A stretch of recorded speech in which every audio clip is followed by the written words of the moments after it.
we have confirmed that from major research that has been conducted by the National Commission on Civic Education, by the CDD, and many other reputable civil society organizations, more than 80% of us want this opportunity. The PPP will grant that when you vote us into power. Metropolitan, municipal, district chief executive will be elected so that we can exact accountability from our local level. The second proposal that we want to put for your consideration under governance is the fight against corruption. We want to be practical and straightforward and say that put before you 4 practical things that we'll use to fight corruption. The first one is that we will embark on public declaration of assets regime. The current arrangement where we put in the constitution that the declaration forms should be put in an envelope and sealed, that nobody, not even the Auditor General, who is a custodian of that document, has the permission to look at it. It's a mistake. It was something that we did wrong in 1992. We want to reverse that. The $6.3 million that we spent on the Constitutional Review Commission's work established that it's a wrong arrangement for us to continue to do what is there. So the PPP will embark upon public declaration of assets, where those of us who seek to govern, because we have the privilege to look at and supervise and have control over the entire resources of the Republic, including gold, we should do the little thing by demonstrating to the Ghanaians about our commitment to transparent and accountable governance by telling Ghanaians what we have before, during, and after we leave office. The third thing we would do when to the fight against corruption is that we want to remove ministers from parliament. By that, what we mean is that if any president, for example, President Bridget Jobonuku from 2021, appoints any member of parliament to serve in any ministerial capacity, that member of parliament might decide whether they want to remain in the executive or they want to remain in the legislature, so that we can have real separation of powers. This practice, where we have combined parliament with the executive, it's what has resulted in a number of situations where parliament rather rubber stamps the work of the executive. And in our view, in the Progressive People's Party, we believe that people have lost their parliament to the executive. So we don't have people's parliament anymore. What you have is the executive's parliament. The other practical thing that we want to do to fight corruption is that we have just passed the Freedom of Information Act, but Parliament made a mistake in our view by asking the people of Ghana to pay a fee. You, the citizens, they are asking you as major stakeholders or shareholders of corporate Ghana to pay a fee before you can access information. A few days ago, we got about 1.5 billion cedis allocate as the money that was allocated to government machinery, the presidency's bill.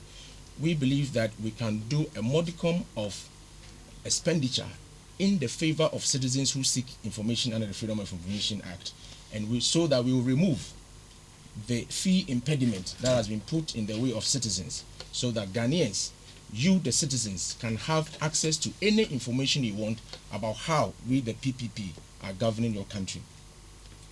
The final point on the fight against corruption is the separating the Attorney General from the Minister of Justice, or separating the Attorney General from the executive. Article 88 in the Constitution again says that there shall be an Attorney General who shall be a member of the executive, or who shall be a Minister of State. So over the years, past 28 years, what we have seen is that the Attorney General's position has been combined with the Minister of Justice. We think that is an impediment to the fight against political corruption, which is the big deal in our governance effort. So we are proposing for your consideration that we will establish what is called an IPP, Independent Public Prosecutor, separate from the executive, with a term of office beyond any political calendar, so that that person, a citizen of ours committed to the fight against corruption with a high sense of patriotism, will be able to fight political corruption, so that we can have the necessary resources we need to do the major developmental efforts that we all seek. Finally, on governance, we will establish Ministry of Public Service. We believe that the delivery of public service is inadequate. I'll give one example that I don't understand, or we don't understand why passport office are not at the district level, so that citizens do not have to travel to regional capitals just to get their biometric and photographs taken so that they can have a state-issued passport for them. So the delivery of public service and how customer service will be central to that delivery is what the Ministry of Public Service will be engaged with, so that Ghanaians can have a feel that the government is working for them and they can see their government closer than the way they see government very far, as if it's still a colonial regime that we are practicing. Moving on quickly to education, we are very committed. I stand here proudly and say that because I had an opportunity to be educated through the effort of our cocoa farmers, market women, and other taxpayers, I'm able to present, together with Madam Bridget Ogbunuku, number 10, the maestro, for consideration to go and serve in that capacity. So our education policy is inspired by the 1992 Constitution, by the combined readings of Article 14, 18, and 25 and 38. Ghana, the Supreme Court says there is no ambiguity, must have compulsory education from kindergarten to JSS. We in the Progressive People's Party want to extend it to senior high school. So our education policy is simple: free, compulsory, continuous quality education from kindergarten to senior high school. In that respect, we will abolish the BECE because it has become a very useless certificate that not even government agencies are employing people with a BECE certificate. And we also believe the minimum qualification for every citizen of this republic in this world of information technology revolution must be senior secondary school education. We will deploy an education police so that those who do not go to school, we will assist. The police will assist parents who have recalcitrant children so that these children will be in school. We cannot afford to have more than 2 million Ghanaian children who are supposed to be in basic school to be outside, loitering around, and the state is losing their contribution in future to national development. Distinguished ladies and gentlemen, free SHS is extra. Free SHS is an addition. Free SHS is just a top-up. What we need is compulsory education, and it's injunctive upon every person who becomes president and form a government to implement what the Constitution says. We cannot use free SHS as a decoy to deny our constitutional right under the Constitution as citizens. And that is why the PPP is forcefully pushing for your consideration. Let's educate everybody. I can't educate my own children and allow other people's children not to be educated. It is not fair. It is not how we want to live. And that is why the framers of the Constitution made it a government a role and responsibility to do that. So no president can have any excuse to shirk that responsibility. Madam Bridget Ogbunuku's administration will make sure that happens. We will build complete school compounds so that sports facilities are there, kitchen and toilet are there. We will teach children how to use the toilet at the basic level, how to play all the sporting activities that are there. I'll move on quickly, and of course, with COVID coming around and all that, ICT will be a central key in our education policy. When it comes to jobs, I say that, and it's statistics support it, that about 60% of Ghanaians are below the age of 30, translates to 18 million children, young men and women. Where are the job opportunities?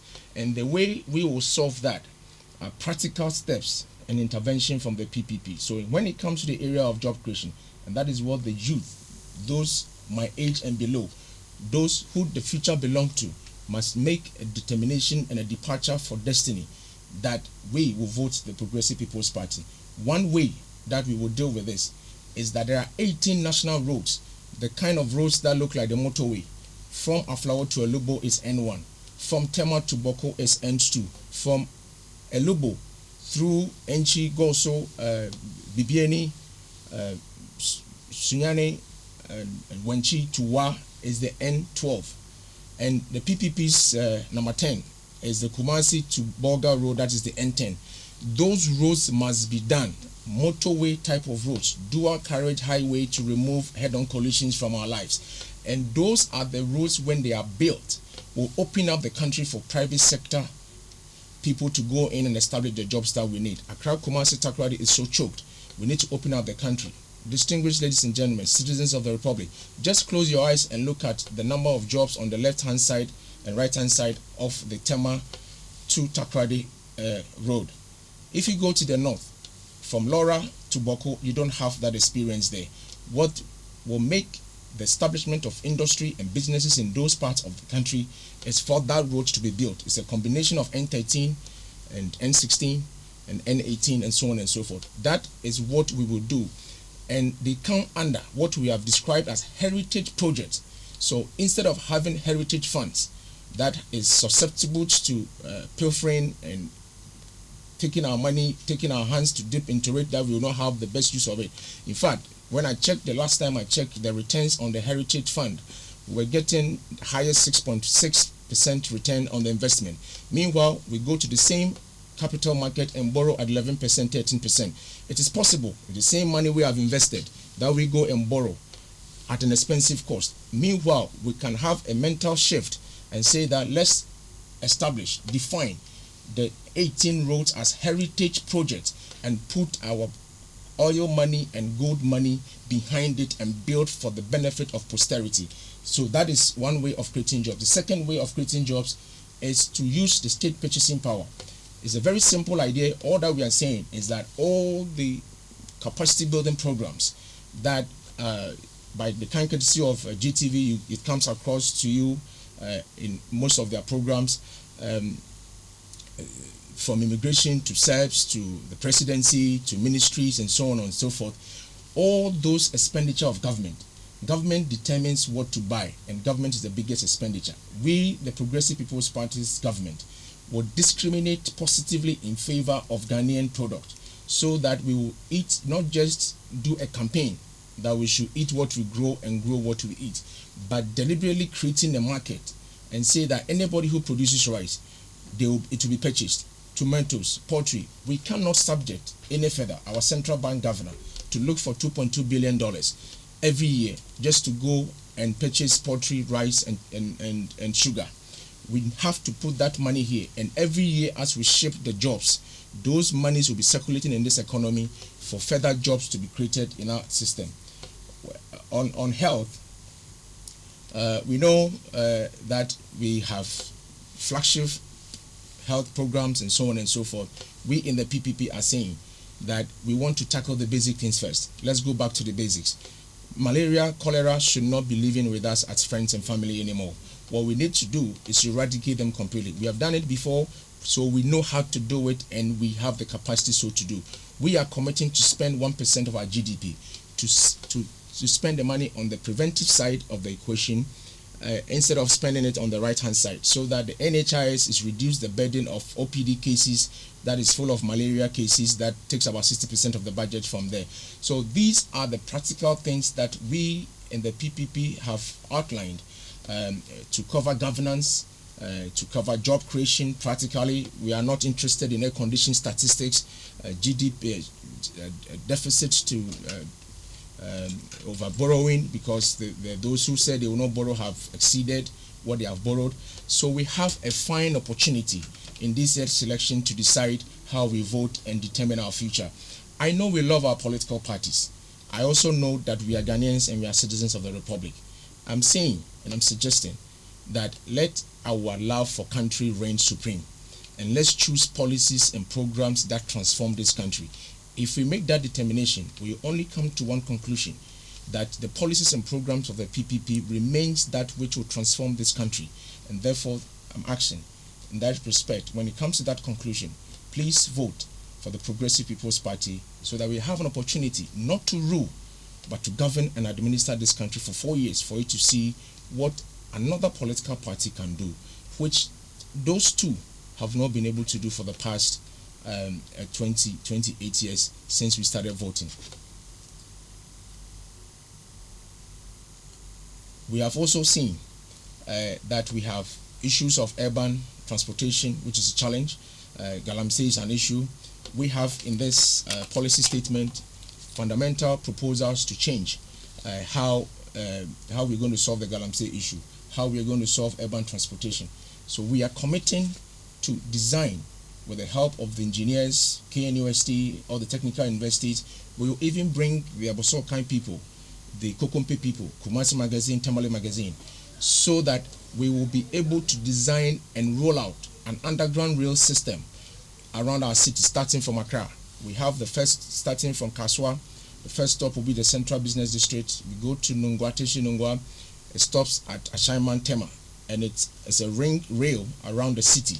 And when it moves anti-clockwise, it comes to from Tema Shaman area, it comes to Adenta Pantan area, it goes to Domikwabinya, it goes to Pokwasi-Amasaman area, it goes to the Gan West Ashalaja area, and it goes back to Kaswa.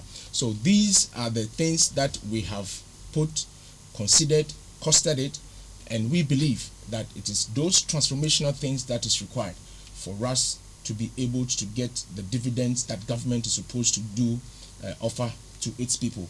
We're also saying that incomes are low in this country. So the PPP has listened to journalists, civil servants, teachers and nurses, and other public servants, that if you want to buy your small car, any car that you purchase or import, which is 1.5 liters and below, because of climate change and so on, that is what we want to encourage. We will have a 0% import duty on it, which means you buy, you will not pay duty on any vehicle that is 1.5%, 1.5 liters below engine capacity. The money that we will lose as a country from that will be charged on those who decide to import V6 and V8 engine vehicles. So this is an intervention, practical one, to solve the problem. We will work with SNET. We will work with SNET, the Social Security and National Insurance Trust, to invest our pension money where it matters most. Many workers, almost all of us, will need an opportunity to have a resting place after retirement, whether we're able to build our own or not. So what we'll do with SNET is that they should invest what they decide they used to do, invest in those facilities, so that they will give an opportunity to pensioners to decide that they will take a 2-bedroom, a studio apartment, or 3-bedroom facility, depending on their income levels, so that they have real example to demonstrate that this is what I got for my dedicated public service to the country. Thank you for this opportunity. We'll come back, we'll take a short commercial break and come back to answer questions that you have sent to me via WhatsApp.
Thank you very much and welcome back. I have a few questions from you through WhatsApp. The first one is from Sule Navrongo. As far as unemployment is concerned in this country, both NDC and the NPP have not been able to solve that problem. What will the PPP government do in relation to unemployment when you are voted into power? I think his question came before I touched on the national roads and opening up the country. In fact, the road that I mentioned, the N13 and N16 passes through Navrongo. So it's Laura to Tumu to Navrongo to Bolga, Zibila all the way to Boko. So when those things are done, just imagine that there are no filling stations on that stretch, or there are fewer filling stations. And those, when those roads are set up, the people will travel. People want to know about their country. Tourism and leisure facilities will be built along those corridors and so on and so forth. And even agricultural produce, and one of the things that actually we want to do with that corridor is to be able to facilitate trade between Ghana, Ivory Coast, and Burkina Faso, utilizing our roads, and we charge them for using that. So if the Burkinabes don't do a southern circular to facilitate trade in their southern part of their country, they will come use ours and go to the other side of Burkina Faso, and they will have to pay tolls on that road. So state purchasing power and the expansion that we spoke about is what will drive the market and the expansion. What realistic strategies will the PPP government put in place to do away with all forms of corruption going into the country, going on in the country? This is Nick Pakpo from Jamestown. I think I've answered that. The practical things, starting from personally committing ourselves to public declaration of assets regime in consonance with the Constitutional Review Commission's report. What plans do you have for the creative art industry to champion their cause? Yes, so basically we have the music industry. What we're trying to do is that the sporting facilities that we have spoken about here is going to be designed such that, in consultation with the creative art industry, for multi-purpose facilities to be built, so that we don't just build stadia for the sake of sports and all that, which can be used for that. Those things we build can be used for other forms of entertainment. So the location and all of that will be determined when we have consultations with the creative art industry, and government will deliberately support that industry with state purchasing power, putting money behind what we have. Physically challenged persons in Ghana continue to experience various forms of discrimination and social exclusion. These occur despite. So basically, from now, Lamle, from Hacho, if you take our compulsory education policy, it is non-discriminatory. So all the women advocate and child rights organizations and civil society groups and girl child education programs, organizers and all that, and disability programs, all of them must support the PPP, because one policy of compulsory education from kindergarten to senior high school will determine that you must provide for the disabled, will determine that you must provide for the girl child, will determine that you must provide for everybody in the society that must go to school. So they are not excluded, and that is the one intervention that will remove all the social vices that we complain about. For example, we have deliberate policy to make sure that not implement real life the disability law, that it is a sin that any government ministry will have the lack of access for our disabled people. And that is why I spoke about the public service delivery, that the state must be committed to use customer service to do its thing. So that is something that we are fully aware of, that we will implement. Is the PPP a party ready to merge with other enchromized parties like CPP, PNC to become a third force in political space in Ghana? This is from Seram Amenyo.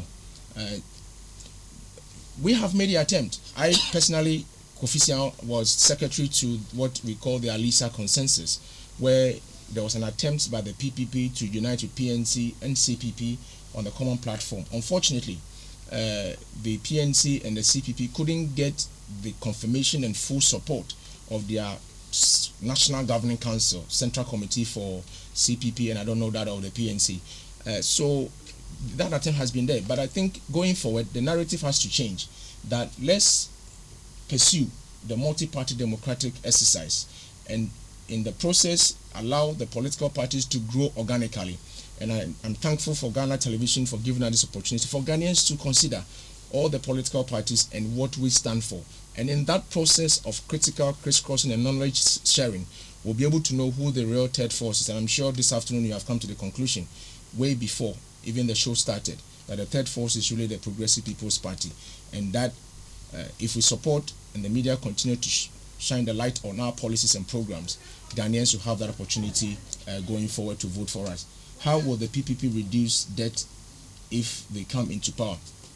This is from Francis Amire. One way to do that is, like I said, you don't lock up your money, all your money in heritage fund and get small interest return on it and go and borrow at high interest rate. It's possible that is your own money anyway.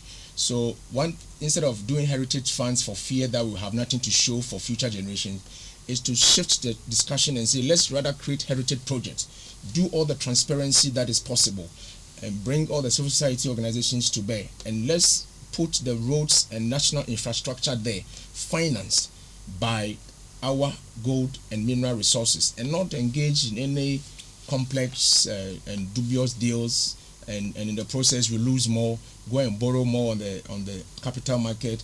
Our interest payment alone is some 26 billion for 2019. We can't sustain that.